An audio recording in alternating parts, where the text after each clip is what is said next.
रात का अंधेरा, पहाड़ों के दरमियान एक छोटा सा गांव। कच्चे मकानों की खिड़कियों से हल्की हल्की रोशनी झांक रही है। एक अफगान माँ अपने बच्चे को सुला रही है और दूर कहीं कुत्तों के भौंकने की आवाज सुनाई देती है।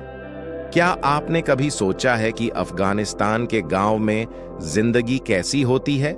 यहाँ न बड़े बाजार हैं, न ऊंची ऊंची इमारतें, बस पहाड़, खेत, मिट्टी के घर और सख्त मेहनत करने वाले लोग। ये जिंदगी आसान नहीं है, मगर इन लोगों की कहानियों में दर्द के साथ साथ एक खास खूबसूरती भी छुपी है।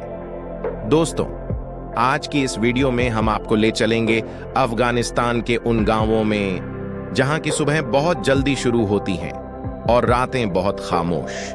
लेकिन यकीन कीजिए, जैसे जैसे आप ये कहानी आगे देखेंगे, आपको अंदाजा होगा कि अफगानिस्तान के लोग किस तरह मुश्किलात के बावजूद अपनी रिवायत और कल्चर को जिंदा रखे हुए हैं। लिहाजा वीडियो को आखिर तक जरूर देखिए, क्योंकि आखिर में हम आपको वो राज बताएंगे जो शायद आपको हैरान भी कर दे और रुला भी दे। सूरज निकलने से पहले ही गांव की औरतें जाग जाती हैं। वो ठंडे पानी के घड़े उठाकर चश्मे या कुएं की तरफ जाती हैं। कुछ औरतें अपने चेहरों पर दुपट्टा लपेटे, सर पर मिट्टी के बर्तन रखे, पहाड़ी रास्तों पर चल रही होती हैं। उधर गांव के मर्द खेतों की तरफ निकलते हैं। कोई हल चलाता है, कोई भेड़ बकरियां चरा रहा होता है। जिंदगी का पहिया यहाँ बहुत सादा है, लेकिन यही सादगी उनकी असली पहचान है। गांव में बच्चे भी सुबह जल्दी जाग जाते हैं। लड़के आम तौर पर बाप के साथ खेतों में या जानवरों के साथ होते हैं। दोस्तों, जब सूरज आसमान पर पूरी तरह चमकने लगता है तो अफगानिस्तान के गांव की असली जिंदगी सामने आती है। यहाँ के मर्द खेतों में हल जोत रहे होते हैं। कोई बैल के साथ खड़ा है तो कोई हाथ से बीज बो रहा है। जमीन बंजर है, पानी कम है, मगर मेहनत ज्यादा। यहाँ गांव की औरतें सिर्फ घर तक महदूद नहीं रहती, वो खेतों में भी मर्दों के साथ काम करती हैं। खेत से वापसी पर वो लकड़ियां लाती हैं, जानवरों के लिए चारा काटती हैं और फिर घर आकर खाना बनाने में लग जाती हैं। उनके दिन का हर लम्हा काम और जिम्मेदारियों में गुजरता है। यहाँ की खवातीन के चेहरों पर थकन जरूर नजर आती है, लेकिन उनकी आंखों में एक अजीब सा हौसला भी छुपा होता है। यही हौसला उन्हें जंग, गरीबी और मुश्किलात के बावजूद जिंदा रखता है। गांव के बच्चे ये कहानी का सबसे दिलचस्प और सबसे दिल को छू लेने वाला हिस्सा है। कुछ बच्चे मिट्टी के आंगन में खेलते हैं, कोई लकड़ी की छोटी सी गाड़ी बनाकर घसीट रहा होता है, कोई बकरियों के पीछे भाग रहा होता है। लेकिन सब बच्चे इतने खुश नसीब नहीं होते कि स्कूल जा सकें। अफगान देहात में बहुत सी लड़कियां तालीम से महरूम हैं। अगर कहीं स्कूल मौजूद भी हो तो फासला इतना ज्यादा होता है कि रोजाना जाना मुमकिन नहीं। फिर भी कुछ बच्चे अपनी किताबें बगल में दबाए कच्चे रास्तों पर चलते हुए स्कूल पहुंचते हैं।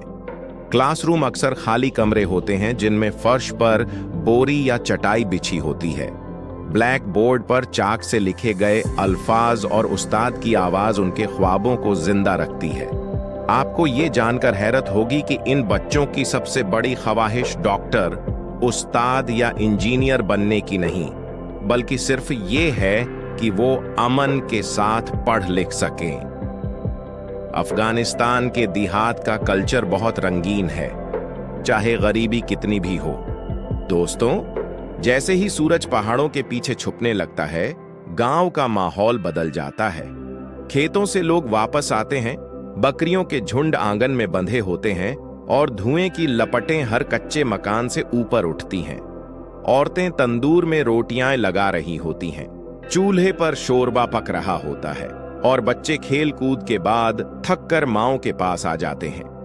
ये मंजर शायद आपको बहुत आम लगे, लेकिन इसमें एक अजीब सुकून छुपा है। यहाँ शाम के वक्त बिजली नहीं जलती, बल्कि तेल के चराग और लालटेनें जलाई जाती हैं।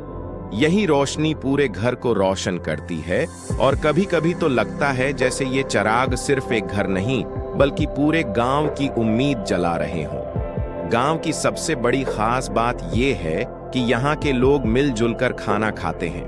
पूरा खानदान एक बड़ी दरी या चटाई पर बैठता है। नान, सब्जी, दही या शोरबा जो भी हो, सब साथ बांटकर खाते हैं। खाने के दौरान बुजुर्ग कस्से सुनाते हैं, कभी बहादुरी के, कभी मोहब्बत के और कभी पुराने जमाने की हिजरत के। बच्चे शौक से ये कस्से सुनते हैं क्योंकि इन कस्सों में ही उनकी पहचान छुपी है। ये रवायत शायद बड़े शहरों में खत्म हो चुकी हो, लेकिन अफगान गांव में आज भी एक वक्त का खाना सबको एक साथ बांध देता है।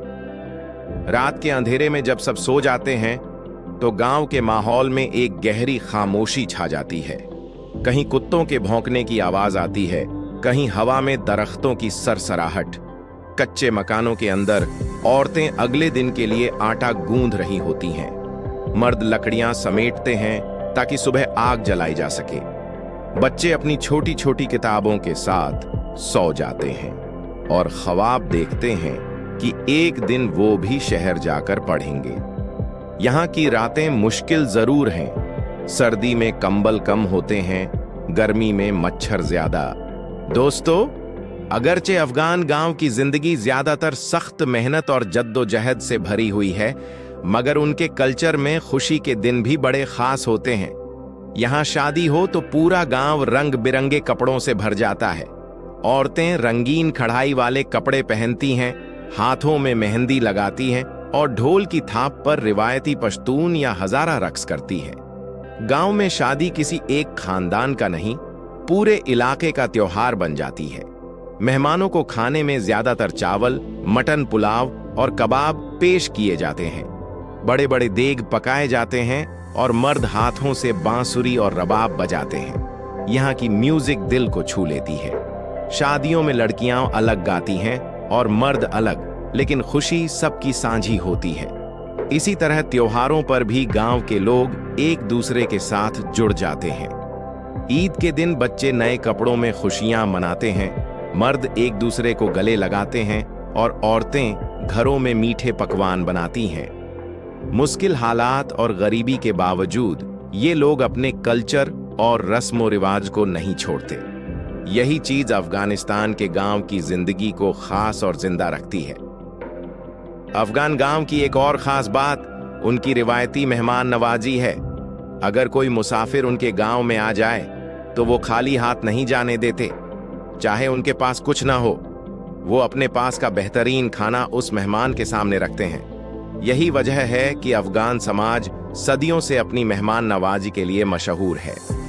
उनके कल्चर में ये कहावत आम है, मेहमान अल्लाह की रहमत है। उनके घरों में लकड़ी के संदूक, पुरानी कालीनें और हाथ से बने हुए बर्तन आज भी आम हैं। ये सब चीजें न सिर्फ उनकी जिंदगी का हिस्सा है, बल्कि उनकी पहचान भी है। ये लोग अपनी जबानी कहानियां नस्ल दर नस्ल सुनाते हैं। दादा अपने पोते को पहाड़ों की जंगों और बहादुरी की कहानियां सुनाता है ताकि नई नस्ल अपनी तारीख को न भूले। अफगान गांव की जिंदगी अगरचे जदीद दुनिया से पीछे है, मगर इसमें वो कल्चर और रवायतें जिंदा हैं जो बड़े शहरों में आहिस्ता आहिस्ता खत्म हो रही हैं। दोस्तों, अफगानिस्तान के गांव की जिंदगी बाज़ाहिर बहुत मुश्किल है। कच्चे घर, टूटी सड़कें, पानी की कमी, बिजली का ना होना, ये सब चीजें इंसान को कमजोर कर सकती हैं। लेकिन हकीकत ये है कि यही मुश्किलात इन लोगों को मजबूत बनाती है। इनकी सुबह मेहनत से भरी होती है, दिन जद्दोजहद से, शाम खानदान के साथ और रातें सुकून के साथ। ये जिंदगी हमें ये सबक देती है कि आसानी में नहीं, बल्कि मुश्किल में इंसान की असली पहचान सामने आती है। यहाँ के लोग शायद दुनिया की जदीद सहूलतों से दूर हैं, लेकिन ये अपनी रवायत, कल्चर और गैरत के साथ जीते हैं।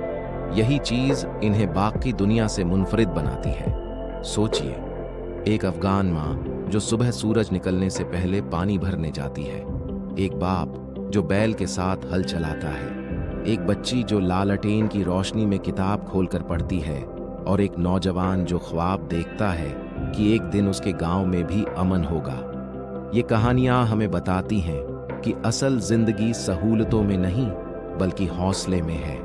यहाँ हर चेहरे पर एक कहानी लिखी है, कोई जद्दोजहद की, कोई कुर्बानी की और कोई उम्मीद की। अगर आपने इनकी आंखों में देखा तो आपको दुख के साथ साथ रोशनी भी नजर आएगी, वो रोशनी जो कहती है कि कल आज से बेहतर होगा। अफगान गांव की ये कहानी सिर्फ अफगानिस्तान की नहीं बल्कि पूरी इंसानियत की कहानी है। ये कहानी हमें सिखाती है कि इंसान अपनी ज़मीन से, अपनी रवायत से और अपने ख़ानदान से जुड़ा रहे तो वो कभी टूट नहीं सकता। ये गांव हमें याद दिलाते हैं कि असल दौलत बड़ी इमारतें, गाड़ियाँ या मोबाइल नहीं, बल्कि मोहब्बत, मेहनत और सुकून है। यही दौलत इनके पास है, इसीलिए ये लोग अपनी गरीबी के बावजूद अमीर हैं, दिल के अमीर। दोस्तों, कभी आपने सोचा कि अगर आपके पास हर सहूलत हो लेकिन दिल का सुकून न हो तो क्या फ़ायदा?